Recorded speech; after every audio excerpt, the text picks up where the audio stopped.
Hoy vamos a conversar sobre un tema que compete de manera estricta al derecho procesal.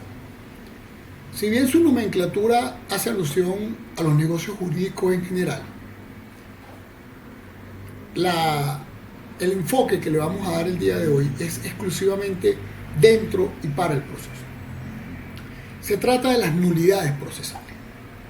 La nulidad en materia jurídica es la ineficacia de un negocio jurídico, de un acto, bien porque es contrario a la ley, bien porque no reúne algunas formalidades, algunas normas esenciales, bien porque las partes no tienen capacidad, bien porque no se cumple algún requisito como el consentimiento válido, la causa lícita, el objeto lícito. Esa es la teoría general en materia civil. Sin embargo, en materia procesal, tenemos en primer lugar que situarnos en la noción de acto procesal y de actos procesales. Recuerden ustedes que el proceso está constituido por una serie de actuaciones que inician con la demanda, de la fase cognoscitiva terminan con la sentencia y que a veces incluso requiere de otras actuaciones para la ejecución de la sentencia. Los actos procesales son tanto los que ejecuta el juez, como los que ejecutan las partes, como los que realizan los auxiliares de justicia. Esos actos procesales, según hemos visto, requieren de una forma, circunstancia de tiempo, modo y lugar en que deben ser realizados. Estas formas, además, propias del derecho procesal, que desde las primeras clases definimos como un derecho precisamente formal, la más de las veces constituyen garantías del debido proceso. Son en sí las reglas del juego. Cómo deben comportarse las partes del proceso. En qué tiempo deben realizarse los actos. Bajo qué modalidad, oral, escrita. Cuánto tiempo tengo para ejercer un recurso. Debo juramentar un testigo. ¿Qué actos se realizan por escrito? ¿Qué actos se realizan de manera oral? El derecho al contradictorio. Las partes tienen derecho a participar, los actos deben ser públicos. Es decir, que todo ese íter, ese desarrollo en el tiempo que se verifica el proceso, debe cumplir con esta formalidad. Sin embargo, hemos advertido desde las primeras clases en que existe una seria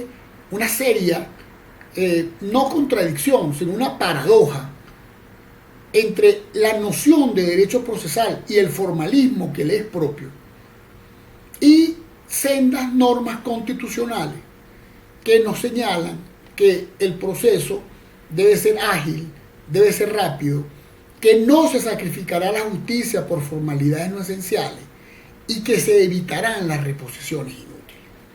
Esto está tanto en el artículo 26 constitucional como en el artículo 257. Entonces, como le decía, resulta en una paradoja. Por un lado, para garantizar el debido proceso, para garantizar la tutela judicial efectiva, para garantizar el derecho a la defensa, tienen que haber unas claras reglas del juego, un tiempo, una forma, un lugar para realizar esos actos procesales. Pero al mismo tiempo la Constitución, nada más y nada menos, me recuerda que no debo utilizar formalismos esenciales, que no se debe sacrificar la justicia. Esto es la preponderancia del derecho sustantivo sobre el derecho procesal. El derecho procesal es un derecho instrumental para alcanzar la justicia y aplicar el derecho sustantivo. La gran pregunta que ya nos hemos formulado en otras oportunidades es, bueno, y si las formalidades están en la ley, no son esenciales. ¿Para qué el legislador crea una formalidad si luego el juez va a decir, bueno, esta formalidad es prescindible? Y es aquí donde viene el tema de las nulidades procesales. ¿Cuándo se verifica o se debe o se puede verificar una nulidad procesal? Una nulidad procesal se puede dar cuando hay una desviación del acto. Es decir, cuando el acto no se realiza de la forma prevista, preestablecida por la ley. ¿Qué implica esa esa nulidad? La ineficacia, que sí se parece al derecho sustantivo, la ineficacia del acto realizado en violación o apartamiento de esas formas o esos requisitos esenciales o necesarios para su validez. Por último, la determinación de que el vicio que afecta al acto es de tal magnitud que se considera esencial y que al faltar esa esencialidad, el acto no puede alcanzar su fin o el acto genera una indefensión que perjudica a la otra parte y por consecuencia acarrea la nulidad. Más aún, toda esta doctrina, moderna doctrina si se quiere, porque todavía no está acabada, gira en torno a la posibilidad o no, primero, de calificar cuándo una formalidad es esencial o no, lo que nos lleva a definir ese concepto. Y por otra parte, así aún existen casos en los que aún faltando una formalidad, ese acto puede ser convalidado en aplicación del principio de preservación del acto. ¿Cómo ha avanzado esto en el tiempo? Y es importante que revisemos esta brevísima noción histórica para entender cómo se puede estudiar el tema de las nulidades. En una primera etapa del derecho romano, posderecho romano, se sostenía que todo acto contrario a la ley era nulo. Bueno, esto por supuesto es una concepción radical. Es decir, al faltar la más mínima formalidad, al faltar la más mínima cumplimiento específico de la forma, el acto es nulo y con las consecuencias que ello conlleva, que muchas veces puede ser anular todos los actos posteriores, reponer el proceso, incluso anular la sentencia y devolvernos para volver a hacer el acto de la forma correcta. En una segunda etapa, ya en el derecho de Justiniano, se modificó este concepto y se pasó a considerar que solamente el acto es nulo cuando se trata de la violación de una ley prohibitiva, no en los casos de ley imperativa. Es decir, solamente el acto era nulo cuando se hacía algo que estaba prohibido por la ley. Bueno, como ustedes verán, pasamos de un extremo al otro. Todo acto violatorio de la ley es nulo, ahora solamente los actos prohibidos por la ley que se realicen son nulos. Avanzando en el tiempo, llegamos a una concepción más moderna que es más o menos la que aplica en Venezuela en este momento. Es cuando comienza a distinguirse entre las formalidades esenciales y las no esenciales y a valorar con ello la esenciabilidad o la necesidad de la fórmula admitida. Y además se incluye un nuevo concepto, un nuevo elemento, que es la verificación de si el acto, a pesar de estar viciado, a pesar de no haber cumplido todas sus formalidades, puede o llegó a alcanzar su fin. Y esto es, palabras más, palabras menos, lo que ustedes van a encontrar en el artículo 206 del Código de Procedimiento Civil. Vamos a permitir leer. Los jueces procurarán la estabilidad de los juicios, evitando o corrigiendo las faltas que puedan anular cualquier acto procesal. Fíjense que acá le dan al juez, en primer lugar, como una función de custodia. El juez intentará que los actos se hagan como deben hacerse, precisamente para evitar declarar la nulidad. Es decir, lo que se persigue no es andar anulando los actos, porque esto haría los procesos interminables, sino que el juez debe procurar corregir, verificar que las cosas se hagan como se tienen que hacer y en algunos casos quizás hasta dejar pasar algún formalismo, siempre y cuando esto no implique una indefensión o cause un gravamen a la otra parte. Continúa la norma.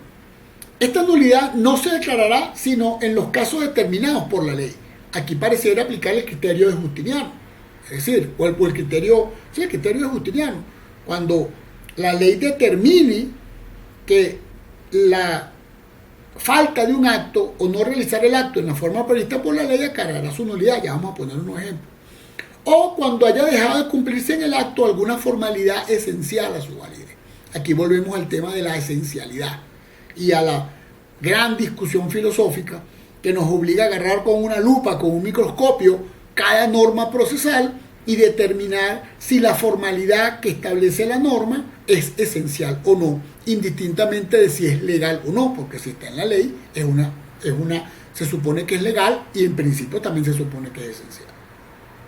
Por último, decreta el artículo 206 que en ningún caso se declarará nulidad si el acto ha alcanzado el fin al cual estaba destinado. Entonces, como decíamos, nos vamos a encontrar con dos formas de sopesar la nulidad de un acto. En primer lugar, hay que verificar si la formalidad omitida, vulnerada, modificada, era o no esencial. Lo que el propio constituyente pareciera denominar formalismos. No forma, sino formalismo. Y por otro lado, verificar si el acto, a pesar del incumplimiento de la formalidad de que se trate, logró alcanzar su fin. Vamos a ver de qué se trata. Artículo 215 del Código de Procedimiento Civil dispensa que es formalidad necesaria para la validez. Aquí la propia norma califica la esencialidad. Es formalidad necesaria para la validez del juicio, para todo el proceso, la citación del demandado, para la contestación de la demanda. Citación que se verificará con arreglo a lo que se dispone en este capítulo, es decir, con las formas y mecanismos que establece el Código de Procedimiento Civil. Fíjense acá, la propia ley determina un caso concreto en el que la falta de esta formalidad, de este acto procesal, la citación, va a generar la validez de todo el proceso, incluido la sentencia de ser el caso. Sin embargo, vamos a observar desde ya que aunque existan vicios en la citación o incluso ausencia de citación, es posible que este vicio sea subsanado. Por ejemplo, por la presencia personal del demandado y su actuación sin denunciar oportunamente el vicio de la falta de citación. Este es un caso en el que vemos los dos ejemplos, la esencialidad por una parte y la utilidad del vicio por otra. Otro ejemplo de determinación expresa de la nulidad lo conseguimos en el artículo 244, que debe conjugarse con el 243. El artículo 244 declara que será nula la sentencia en el cual no se hayan cumplido las formalidades del artículo 243. Es decir, aquí el juez no tiene que pensar si es esencial o no es esencial. Basta con que el juez verifique que no se cumplieron con esos requisitos y podrá declarar la nulidad de la sentencia. Pero la cosa no se queda acá. Esto se va complicando en tanto y en cuanto, ya dijimos, debe en cada caso verificarse si la forma es esencial, si el acto alcanzó su fin y además ver los efectos que va a producir esta nulidad. Y también ver en los casos concretos cuándo es posible que esta nulidad sea subsanada por la no actuación diligente inmediata de la parte que pudiera verse afectada por dicha nulidad, lo cual conllevaría una convalidación o subsanación tácita de la nulidad en cuestión por la falta de denuncia oportuna de parte de aquel sujeto procesal quien se veía afectado su derecho o se le causaba un gravamen con el no cumplimiento de la formalidad omitida, lo cual veremos en la próxima parte.